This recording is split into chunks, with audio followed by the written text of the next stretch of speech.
Hello दोस्तों, UPSC ज्ञानदायिनी में आप सभी का स्वागत और अभिनंदन है। मैं नेहा प्रयागराज से आप सभी के बीच में एक बार से फिर से उपस्थित हुई और आप सभी को जैसे पता है कि आप सभी के बीच एक टेस्ट सीरीज रखी गई है। तो सबसे पहले आप उस टेस्ट सीरीज का लाभ उठाएं और उसमें कुछ करना नहीं है, आपको बस इस कॉन्टेक्ट नंबर पर क्या करना है, बात करनी है या आप SMS भी कर सकते हैं जैसे आपको सुविधाजनक लगे। ठीक है, कोई दिक्कत नहीं है। आप इस नंबर पर कॉल कर सकते हो या आप इस नंबर पर मैसेज कर सकते हो, व्हाट्सएप कर सकते हो, जैसे आपको सुविधाजनक लगे वैसा आप कर सकते हैं।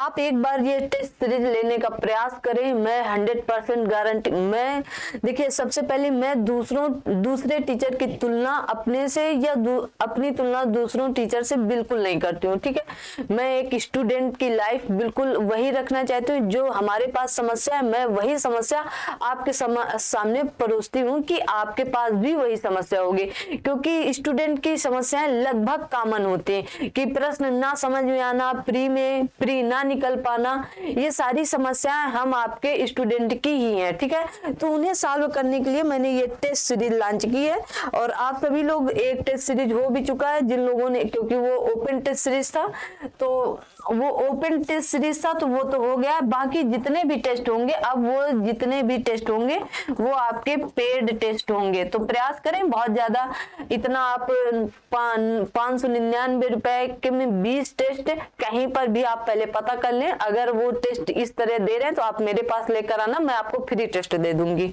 ठीक है, 599 मात्र रुपीज है, मात्र है। अब आप ये लगभग मई तक चलेगी, तो आप सोच सकते हैं कि पर महीने इसमें कितना आएगा। ठीक है, 4 संडे आपके गुजरते हैं, पर संडे भी आप अगर टेस्ट का जोड़ लेंगे तो आप खुद भी जोड़ लेंगे कि कितने टेस्ट, एक टेस्ट का कितना पैसा जा रहा है। ठीक है, दूसरी बात, आप सबके बीच ये लाइव क्लास शाम को रखी जाती है, तो मैं आप सभी से उम्मीद करूंगी कि आप सभी लोग इस क्लास को शाम 6 बजे होती है और यहाँ पर आपके क्या होते हैं, टेस्ट, मतलब आपको अभ्यास कराया जाता। आपके प्रीवियस ईयर के जितने भी प्रश्न हैं जो बच्चे घर पर नहीं कर पाते या किसी कारणवश लगता है उन्हें कि एग्जाम आते समय कर लेंगे, तो वो सभी लोग शाम 6 बजे जरूर लाइव क्लास देखा करें। इसीलिए 2023 के लिए बिल्कुल फुल GS तैयार की जाती है, रिवीजन कराया जाता है आपका। और रिवीजन से मैंने देखा, मेरे बच्चे खुद भी बोल रहे हैं, जो अक्सर कांटेक्ट में रहते हैं, वो खुद भी बोल रहे हैं कि मैम अब बहुत कुछ इंप्रूव हो रहा है।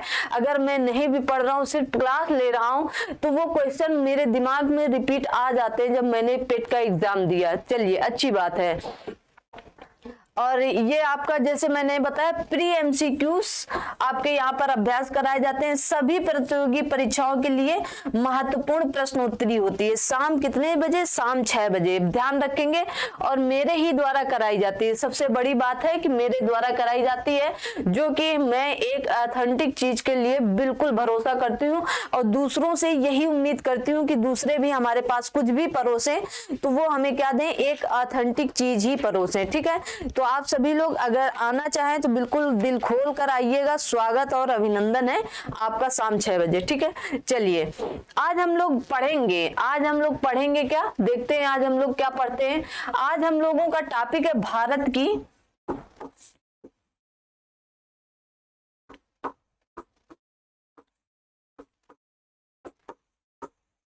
की मिट्टियां। क्या टॉपिक है? भारत की मिट्टियां। भारत की जो मिट्टियां हैं, तो ये आज हम आप सबके सामने रखेंगे। भारत की मिट्टियां कैसे हैं, देखिए हमारे यहीं पर पहले आपको हम समझा देते हैं। मिट्टियां हैं, इसीलिए मैं आज PDF बनाकर लाई हूं ताकि आपको समय भी बहुत ज्यादा न देना पड़े। देखिए, हमारे भारत में 8 प्रकार की मिट्टियां पाई जाती है। कितने? कुल 8 प्रकार की मिट्टियां पाई जाती हैं और उन 8 प्रकार की मिट्टियों को आपको थोड़ा थोड़ा सा याद करना है। ठीक है, थोड़ा थोड़ा सा, जितना मैं बताऊं उतना आपको बिल्कुल बस उतना ऑथेंटिक याद कर लेना है। सबसे पहले बात आएगी कि मिट्टी क्या होती है। वैसे तो सभी लोग जानते हैं कि इसी मिट्टी से उपजे हैं, इसी मिट्टी में मिल जाना है, खाली हाथ आए थे खाली हाथ चले जाना है, ठीक है। तो इसी मिट्टी पर उपजे हैं, इसी मिट्टी पे मिल जाना है, तो यही हमारी मिट्टी है। पर आप ऐसे तो समझ नहीं पाएंगे, तो चलिए बताते हैं। पृथ्वी, जो हमारी पृथ्वी है, पृथ्वी कौन सी है? ये हमारी पृथ्वी है। क्या है? पृथ्वी। हमारी पृथ्वी गोल नहीं है, तो आप ये मत सोचना कि मैम आप गोल क्यों नहीं बनाए, गोल है ही नहीं हमारी पृथ्वी। हमारी पृथ्वी यहाँ और यहाँ से क्या है? चपटी हुई है, ठीक है। हमारी पृथ्वी ऊपर नीचे से थोड़ा सा चपटी हुई है, ठीक है। तो चलिए बात करते हैं। हाँ, पृथ्वी के पपड़ी के वह ऊपरी परत जिसमें जीवाश्म खनिजांश मिले होते हैं मिट्टी कहलाते हैं। अब जीवाश्म खनिजांश कैसे मिलते हैं? देखिए, जब हम कहीं पर पेड़ पौधे काट देते हैं, अब मिट्टी इतनी आसानी से नहीं बनती। आप देखें, आप अगर मिट्टी बनाना चाहते हैं तो एक जगह लें, एक ऐसी जगह लें जहां पर मिट्टी को मतलब मिट्टी आपको बनानी और जगह लें, वहां पर कुछ पेड़ पौधे काट कर डाल दें, वहां पर कुछ जीव जंतु, जैसे जब जीव जंतु मर जाते हैं तो उनको वहां पर डाल दें, उनको ह्यूमस, जो वहां के नीचे से ह्यूमस जीव जंतु छोटे छोटे पैदा होते हैं जो इनका अपघटन करते हैं, वो सब जब पैदा होते हैं इन्हीं से पैदा होते हैं। जब आप देखिए, क्या आपके घर में स्लैब है, वहां पर जीव जंतु पैदा हो जाएगा? कुछ नहीं होगा वहां पर ना। उसके नीचे अगर मिट्टी है तो वहां पर जीव मतलब ह्यूमस जरूर पाया जाएगा, खनिजांश जरूर पाए जाएंगे। जिनके मकान पक्के होते हैं वो देखिए कैसे नीचे जमीन पर पेड़ पौधे लगा देते हैं थोड़े बहुत, कि कहीं कुछ फूल वगैरह लगाते हैं ना लोग, मनी प्लांट बनाते हैं, ये प्लांट वो प्लांट वगैरह बनाते रहते हैं, ठीक है। तो इन्हीं को हम क्या कहेंगे? मिट्टी कहते हैं, ठीक है। यहाँ ह्यूमस हमारी मिट्टी पर जरूर पाया जाता है। ह्यूमस कैसे होते हैं मैंने आप सभी को बताया, पेड़ पौधे आप डाल दें, जीवजंत, उन्हें जो अपघटित करने के लिए जो ह्यूमस आते हैं, पैदा होते हैं, वही हमारी मिट्टी का निर्माण करते हैं। और जब वो निर्माण करते हैं, जैसे केचुआ जो होता है उसे किसान मित्र कहा जाता है। क्यों? क्योंकि वो हमारी मिट्टी में जब छेद करता है तो ऑक्सीजन और मतलब हवा जाने के लिए, और हवा जब भी पेड़ पौधों पर अंदर जाती है तो उससे क्या होता है? हमारी उर्वरा शक्ति बढ़ती है। समझ में आया ना? आपको एकदम देहाती भाषा में मैंने समझाया, समझ में आ गया होगा।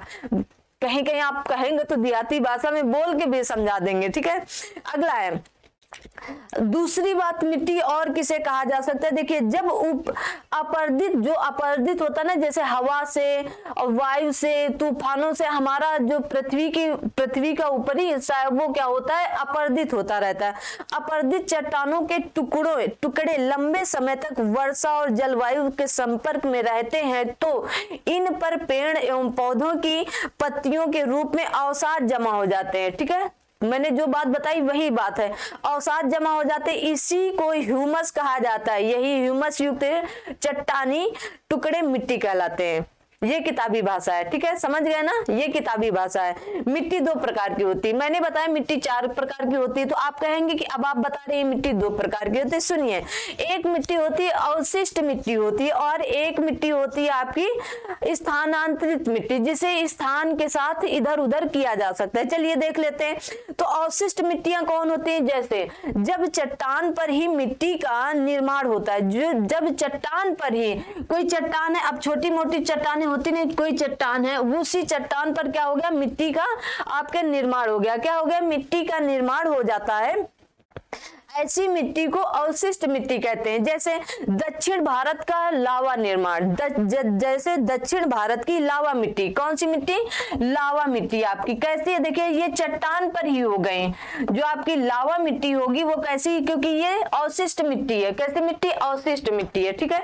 चलिए आगे बात करते हैं स्थानांतरित मिट्टी। स्थानांतरित मिट्टी वो मिट्टी होती है जब मूल चट्टान पर नदियों, देखिए स्थानांतरित होकर आ रही है, क्योंकि आपको शब्द से ही पकड़ना पड़ेगा। जब मूल चट्टान पर नदियों द्वारा लाए गए अवसाद के निक्षेप से मिट्टी का निर्माण होता है तो उसी को क्या कहते हैं? तो ऐसी ही मिट्टी को हम स्थानांतरित मिट्टी, वो कोई नदी आई और वहां से क्या लाई? अवसाद ले आई, अपने साथ निक्षेप लेकर आ गई और वो एक जगह इकट्ठी होती चली गई, तो उसी को हम लोग क्या कहते हैं? मिट्टी कहलाते हैं, ठीक है, मिट्टी कहते हैं। अब मैंने आप सभी को, वैसे तो मिट्टियों की जो बात है तो बहुत ही प्रकार की है। देखिए पेडाल्फर मिट्टी एक होती है अम्लीय आधार के आधार पर, ठीक है। पेडाल्फर हो गया, पेडोकोल हो गया, ये सारी मिट्टी आपके यूपी पीसीएस और आरओ में खूब पूछी जाती है। आप लोग इत्मीनान से सुनेंगे तो जरूर आ जाएगा। देखिए जो पेडाल्फर मिट्टी होती है वह उस स्थान पर पाई जाती है जिन क्षेत्र में अधिक वर्षा होती है।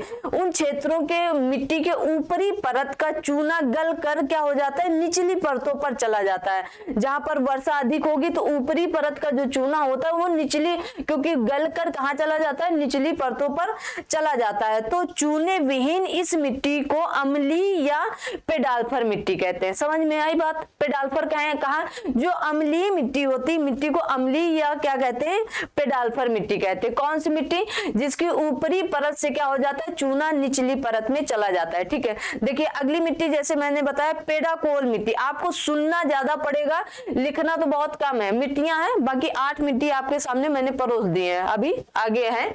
तो चलिए पेडोकोल मिट्टी कौन सी होती है? तो पेडोकोल जिन क्षेत्रों में वर्षा बहुत कम होती है, क्या होती है, वर्षा बहुत कम होती है, उन क्षेत्रों में मिट्टी के ऊपरी परत का चूना घुल कर या गल कर निचली परत पर नहीं जाता है। वो कैसी मिट्टी होती? चूने युक्त मिट्टी होती है, चूने युक्त मिट्टी होती है और इसी मिट्टी को पेडाकोल मिट्टी कहते हैं। चूने युक्त मिट्टी देखिए कैसी मिट्टी होगी, पेडाकोल कहलाती है। जैसे आप गांव में हम लोग जब रहते थे रेहू का प्रयोग करते थे। रेहू जानते ना, ऊसर, जहां ऊसर वगैरह होते थे वहां रेहू का प्रयोग करते थे।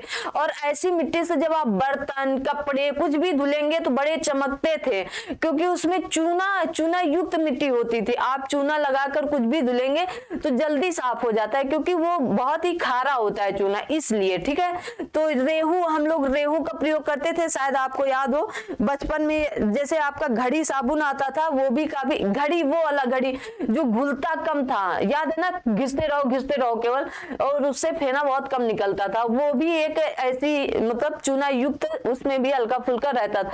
सबसे अच्छा उदाहरण आपका रेहू का है, जो ऊसर बंजर मतलब स्थानों पर पाया जाता था। हम लोग भी खूब कपड़ा वगैरह बचपन में उससे धुले रेहू से, ठीक है। चलिए अब आते हैं मिट्टी के प्रकारों की बात करते हैं। तो मिट्टी कितने प्रकार की होती है, तो आपके सामने मैंने इसलिए परोसा ताकि आपको बहुत ज्यादा समय न बर्बाद हो, ठीक है। तो ये भारत की क्या है, ये भारत की मिट्टियां हैं। भारतीय कृषि अनुसंधान परिषद ने भारत की मिट्टियों को 8 वर्गों में बांटा है। कितने वर्गों में? 8 वर्गों में। कौन कौन सी? जलोढ़ मिट्टी, काली मिट्टी, लाल एवं पीली मिट्टी, लेटेराइट मिट्टी, पर्वतीय मिट्टी, मरुस्थलीय मिट्टी, लवणी मिट्टी, पीट या जैविक मिट्टी, ठीक है। इनकी अभी इंग्लिश भी हम लोग जानेंगे, ठीक है। तो अब आपको सीधा बात करते हैं जलोढ़ मिट्टी की। क्या बात करते हैं? जलोढ़ मिट्टी की। तो जलोढ़ मिट्टी देखिए, जलोढ़ मिट्टी भारत के लगभग 40% भाग पर पाई जाती है। क्या है? 40% भाग पर पाई जाती है, इसलिए भारत की सबसे बड़ी मिट्टी कहलाती है। जलोढ़ मिट्टी क्या है? भारत की सबसे बड़ी मिट्टी कहलाती है। अब यहाँ पर ना जाएं आप, और देखिए यहाँ पर दिया गया है भौगोलिक रूप से 22% नहीं, जबकि 40% के आसपास, क्योंकि ये आपके देखिए यहाँ पर कुछ चीजें दी गई। उत्तर का विशाल मैदान, ठीक है, उत्तर का जो गंगा यमुना का मैदान है वहीं पर ये मिट्टी ज्यादा पाई जाती है। जैसे अपने उत्तर प्रदेश में जनसंख्या अधिक होने का कारण क्या है? सिर्फ जलोढ़ मिट्टी, क्योंकि ज्यादातर जलोढ़ मिट्टी में उपजाऊ स्थान ज्यादा पाए जाते हैं ना, जलोढ़ मिट्टी उपजाऊ के लिए जानी ही जाती है। इसलिए यहाँ पर देखिए फास्फोरस एवं ह्यूमस की कमी होती है, परंतु इस मिट्टी में पोटास एवं चूने का अंश पर्याप्त होता है। देखिए अपने यहाँ, मैं उत्तर प्रदेश के ही निवासी हूँ, तो यहाँ क्या होता है, पोटास एवं चूने का अंश पर्याप्त होता है। इसीलिए मैंने बताया आप सभी लोगों को कि ये क्या होता है आपके, मतलब जैसे रेहू का प्रयोग मैंने बताया, तो ये मिट्टी आपकी जलोढ़ मिट्टी है, तो यहाँ से किया जा सकता है, ठीक है।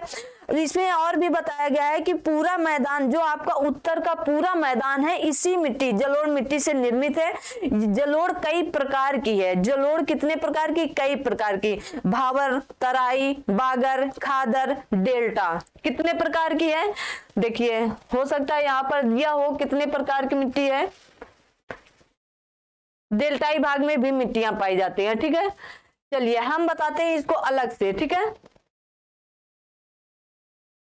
चलिए इसको हम बताते हैं कैसे अलग से। तो मैंने जैसे बताया आपको क्या है, ये आपका मिट्टी का क्या है, क्षेत्र जाता है, ठीक है, ये आपका मिट्टी का क्षेत्र है, ठीक है, ये क्या है आपका मिट्टी का क्षेत्र है। और यहाँ से ये मैदान है, यहाँ से क्या आती हैं आपकी मिट्टियां आती हैं, ठीक है। अब जब यहाँ से मिट्टियां आई तो यहाँ पर बड़े बड़े आपको ढेले मिलेंगे। जब कोई नदी तंत्र या अवसाद ऊपर से आते हैं तो क्या, इन्हें हम क्या कहते हैं, इन्हें हम भावर कहते हैं। क्या कहते हैं, इन्हीं को हम भावर कहते हैं, ठीक है, क्या कहते हैं, इन्हीं को भावर कहते। जब इससे छोटे छोटे मिलेंगे, जब इससे छोटे छोटे कंकड़ तंत्र मिलेंगे, इन्हीं को हम तराई कहते हैं।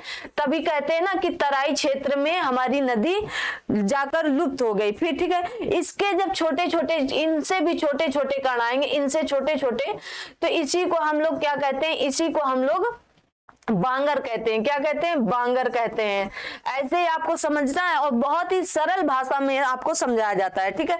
और जब और छोटे, जब एकदम हिंदी में बोले, जब बौदा बौदा हो जाता है ना, जब लोग कहते हैं पाए हमारे धस गए हैं किसमें, बौदा में ना, जब ये बौदा वाली स्थिति आ जाए कि हमारे पास एकदम एक दूसरे से मिट्टियां मिलने लगी हैं, अभी एक दूसरे में आपस में नहीं मिली लेकिन ये हमारी एक दूसरे में मिट्टियां मिक्स होने लगी हैं, तो ऐसी स्थिति में क्या कहेंगे, खादर कहते हैं। क्या कहते हैं, खादर कहते हैं, ठीक है। और जब ये लास्ट में एकदम एक दूसरे में मिट्टी घुल मिल जाती हैं, पता ही नहीं चलता है कि कौन सी मिट्टी कहां पर है, तो इसी को हम लोग क्या कहते हैं, डेल्टा कहते हैं। डेल्टा कैसा होता है हमारा, बड़ा ही उपजाऊ डेल्टा होता है, ठीक है। डेल्टा ये इतनी प्रकार की आपकी जलोढ़ मिट्टियां होती हैं, ठीक है। ये जलोढ़ मिट्टी के केवल प्रकार हैं आपको, ठीक है। यहाँ पर कुछ चीजें हो सकता है दिया हो तो देख लेते हैं। क्या क्या, भारत की भौगोलिक क्षेत्रफल की 22% इसी मिट्टी का फैलाव। भारत में इस मिट्टी के दो प्रमुख क्षेत्र हैं, उत्तर का विशाल मैदान और तटवर्ती मैदान। इसके अलावा नदियों के घाटियों डेल्टाई भाग में भी ये मिट्टी पाई जाती है, ठीक है। इस नदी का निर्माण द्वारा लाए गए तलछट के निक्षेपण से हुआ है। इस प्रकार इस मिट्टी को जलोढ़ मृदा के दो भेद होते हैं। खादर को नवीन जलोढ़ कहते हैं। क्या कहते हैं, जो आपकी खादर है, ये आपकी खादर को क्या कहते हैं, नवीन कहते हैं, ठीक है। और बांगर को क्या कहते हैं, आपकी प्राचीन मिट्टी कहते हैं। कौन सी मिट्टी, प्राचीन मिट्टी कहते हैं, ठीक है। देखिए यहाँ पर दो ही मिट्टी के प्रकार दिए गए, मैंने आपको पांचों बता दी। इसमें इस मिट्टी में नाइट्रोजन, फास्फोरस, ह्यूमस की कमी होती है, इसीलिए ये उपजाऊ होती है। पोटास एवं चूने की अंश प्राप्त होते हैं। चलिए अगला देखते हैं। ये कुछ क्षेत्रीय मिट्टी होती हैं, आपको जैसे दिख रहा होगा बोर्ड पर, अच्छा कम दिख रहा है, चलिए अब दिख रहा है, हाँ। तो यहाँ पर देखिए ये क्षेत्रीय मिट्टी है, मतलब जोनल आपकी सोल्ड है, इनके का सोल्ड कहा जाता है। तो क्षेत्रीय मिट्टी वह मिट्टी जिसके ऋतु चट्टानी कणों की खनिज विशेषताएं आधार, ये इतनी इंपॉर्टेंट नहीं होती हैं। देखिए जैसे आपकी उदाहरण में लाल मिट्टी, काली मिट्टी, लेटेराइट मिट्टी, मरुस्थलीय मिट्टी आदि आती हैं, क्योंकि ये क्षेत्रीय मिट्टी क्षेत्र के अनुसार काम करती है आपकी, बस सीधी सी बात इसमें ये कही गई है, ठीक है।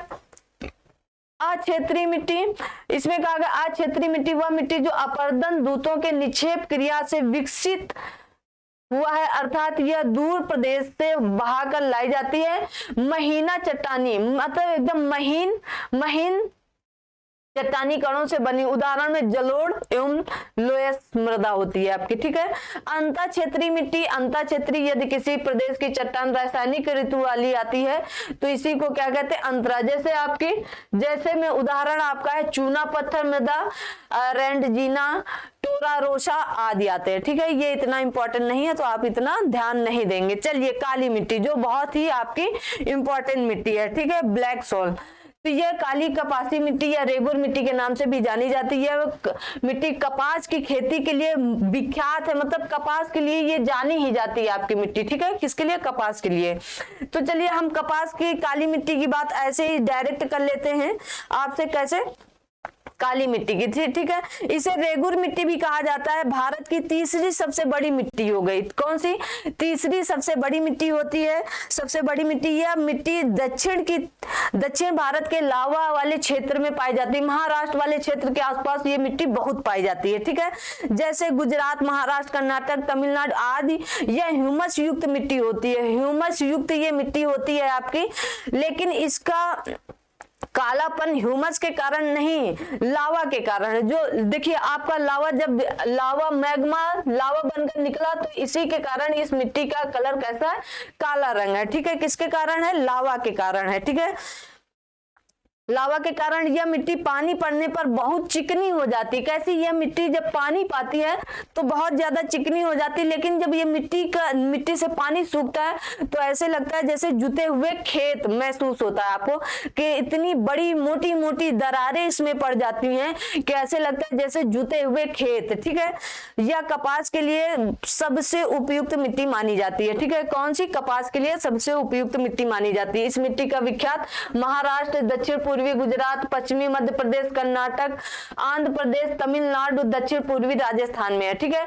बेसाल्ट प्रधान लावा विखंडन से हुआ है। इसके काला होने का मुख्य कारण इसमें लोहा एवं एल्यूमिनियस के टिटेनीफेरस, हाँ ये भी एक अच्छा है, टिटेनीफेरस मैग्नेटाइट यौगिक है आदि की उपस्थिति, और लावा भी है। ठीक है, यह मिट्टी काफी उपजाऊ है, इसके जल धारक क्षमता भी अधिक है। इस मिट्टी के मृदा के ऊपरी परत के सूख जाने के बावजूद निचली परत में नमी बरकरार रहती, क्योंकि ये पानी बहुत ज्यादा लेती है, इसलिए यह मिट्टी गीली होने पर काफी चिपचिपी हो जाती है। सूख जाने पर सिकुड़ने के कारण इसमें लंबी एवं गहरी दरारें पड़ जाती है। ठीक है, जैसे मैंने बता दिया आपको अपनी भाषा में, वही यहाँ पर भाषा का यूज किया गया है। ठीक है, चलिए अगला कहा गया है, परंतु नाइट्रोजन, फास्फोरस एवं जैविक पदार्थों की कमी होती है। यह एक क्षेत्रीय मिट्टी है। कैसी मिट्टी है, इसमें लोहा, एल्यूमिनियम, मैग्नीशियम एवं चूना की अधिकता होती है। चलिए अगला देखते हैं, लाल मिट्टी। कौन सी, लाल एवं पीली मिट्टी, रेड एंड येलो सोयल आपकी। ठीक है, तो इसकी क्या बात होती है, चलिए पहले लाल मिट्टी की हम लोग ऐसे बात कर लेते हैं। तो लाल मिट्टी भारत की दूसरी सबसे बड़ी मिट्टी होती है, दूसरी सबसे बड़ी मिट्टी। यह अधिक ताप और कम वर्षा वाले क्षेत्रों पर, अधिक ताप और कम वर्षा वाले क्षेत्रों पर पाई जाती है। पाई जाने वाली लोहे युक्त मिट्टी, यह मिट्टी पश्चिमी घाट के पवन विमुख ढलानों पर वृक्ष छाया प्रदेशों में पाई जाती है। यह मुख्य रूप से कर्नाटक, तमिलनाडु, आंध्र प्रदेश, मध्य प्रदेश, महाराष्ट्र आदि में पाई जाती है। ठीक है, कम ह्यूमस होने के कारण, ये जो लाल मिट्टी यहाँ पर कम ह्यूमस होने के कारण यह मिट्टी बहुत उपजाऊ तो नहीं होती है, लेकिन इस मिट्टी में चाय, कहवा, आपका जो कॉफी वगैरह, चाय, कहवा आदि पैदा किया जाता है।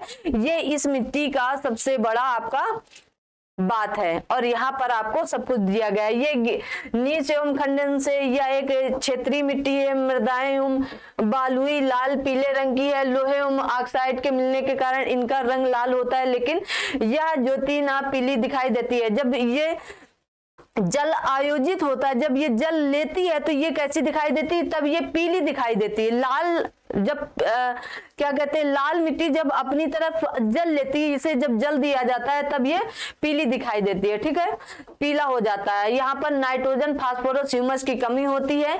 प्रायद्वीपीय भारत में पाई जाने दक्षिण कर्नाटक, आंध्र प्रदेश, उड़ीसा के अधिकतर, झारखंड के संथाल परगना, छोटा नागपुर पठार में यह मिट्टी पाई जाती है। ठीक है, मुख्यतः मोटे अनाज, दलहन, तिलहन और जैसे मैंने बताया चाय, कहवा आदि के लिए ये मिट्टी जानी जाती है आपकी। ठीक है, चलिए लेटेराइट मिट्टी, भाई लेटेराइट मिट्टी, लेटेराइट सोयल आप क्या कहेंगे, तो लेटेराइट मिट्टी के लिए आप सबसे पहले ये किस लिए जानी जाती है, तो यहाँ पर भी कहवा वगैरह होता है। तो यह मिट्टी अधिक वर्षा और अधिक ताप वाले क्षेत्रों पर होती है, जहां पर अधिक वर्षा और अधिक ताप होता है वहीं पर यह मिट्टी पाई जाती है। ठीक है, यह मुख्य रूप से पश्चिमी घाट, जो आपका पश्चिमी घाट है, ये कहां पर, ये मुख्य रूप से पश्चिमी घाट पर, पश्चिमी घाट के पवन विमुख जो क्षेत्र होते हैं, क्षेत्रों पर या ढालों पर पाई जाती है, जैसे कर्नाटक, केरल, तमिलनाडु, आंध्र प्रदेश, पूर्वोत्तर भारत। यह लोहे युक्त मिट्टी होती है। कैसे होती है, इसमें लोहा पाया जाता है इस मिट्टी में। यह कहवा और चाय जैसी फसलों के लिए सबसे उपयुक्त मिट्टी होती है। कहवा, चाय जैसे फसलों के लिए उपयुक्त मिट्टी मानी जाती है। यह मिट्टी सबसे कठोर मिट्टी होती है। ठीक है, यह मिट्टी सबसे कठोर मिट्टी होती है, और इसी मिट्टी से हम लोग जब पुराने घर बनते थे ना, मिट्टी वाले घर, अभी भी कहीं कहीं मिट्टी वाले घर बनते हैं, तो इसी लेटेराइट मिट्टी का प्रयोग किया जाता था। किसको, घर बनाने के लिए, घर बनाने के लिए। ठीक है, घर बनाने के लिए किस मिट्टी का प्रयोग किया जाता था, तो इस मिट्टी का ही प्रयोग किया जाता था। कौन सी, लेटेराइट मिट्टी के लिए। तो आपको मैंने सब कुछ बता दिया, अब आपके पास ये नोट्स है, आप इन्हें पढ़ सकते हैं। ठीक है, चलिए आगे देखते हैं। पर्वतीय वनीय मिट्टी, ठीक है, माउंटेन सोइल किसे कहेंगे, तो माउंटेन सोइल, अब जैसे पर्वतीय मिट्टी किसे कहते हैं, तो देखिए ये किताबी भाषा है, इस पर इतना गौर ना, ये तो आपके नोट्स के लिए मैं दे रही हूं ताकि यहाँ पर मुझे लिखना कम पड़े, और शब्द वही है लेकिन मैं अपने शब्दों पर आपको समझा दे रही हूँ, बस इतना है। ठीक है, यह मिट्टी विशाल करें, जो यह मिट्टी पर्वतीय है तो कहाँ पाई, शिवालिक क्षेत्र पर, आपके हिमालय वाले उधर वाले क्षेत्र पर पाई जाएगी। ठीक है, यह मिट्टी शिवालिक की ढलानों पर पाई जाती है। इस क्षेत्र में देखिए ये मिट्टी कहां पर, पर्वतीय ढलानों पर, इस मिट्टी पर क्या होता है आपके, जो इस मिट्टी पर ढलानों पर पाई जाती है, तापमान कम और वर्षा अधिक होती है। अब भाई ऊपर हिमालय पर वर्षा अधिक होगी, तापमान कम रहता है। ठीक है, तो तापमान वर्षा अधिक वर्षा के कारण खूब ह्यूमस होता है। भाई खूब वर्षा होती है तो जीव जंतुओं को खूब ह्यूमस ऊपर को लेने को मिलता रहता है। ठीक है, खूब ह्यूमस होता है, लेकिन ताप कम होने के कारण कीटाणु सक्रिय नहीं होते हैं, कीटाणु जो है वहां के सक्रिय नहीं होते हैं, अतः ये ह्यूमस को गला नहीं पाते हैं। ऐसे में यह एक अर्धगलित ह्यूमस होता है। ठीक है, इसी वजह से यह मिट्टी भूरी होती है। कैसी मिट्टी होती है, आपकी भूरी मिट्टी दिखाई देती है। कौन सी मिट्टी, आपकी पर्वतीय मिट्टी कैसी होती है, भूरी मिट्टी के रूप में दिखाई देती है। ठीक है, और यहाँ पर बहुत अधिक आपका अपर्दन नहीं हो पाता है, क्योंकि ये पर्वतीय मिट्टी है, पर्वतों पर अपर्दन नहीं हो पाता है, तो इसलिए आपकी ये पर्वतीय मिट्टी के रूप में आ जाती है। ठीक है, तो चलिए ये 5 मिट्टियां आपकी हो गई, 3 बच गई हैं, तो उनको हम कल आपकी बता देंगे। अभी इसको भी लास्ट में एक बार रिपीट कर देंगे। तो 4 ही मिट्टी आप रख लेते हैं, क्योंकि अब टाइम हो गया थोड़ा सा। तो हम लोग इन 4 मिट्टी के बारे में अच्छे से समझ चुके हैं, तो आज की क्लास हम लोग यहीं तक रखते हैं। अगली क्लास में बहुत ही जल्द मिलते हैं, तब तक आप सभी लोग अपना ख्याल रखें, अपने साथ सभी अपनों का ख्याल रखें। मिलते हैं अगली क्लास में, तब तक जय हिंद जय भारत।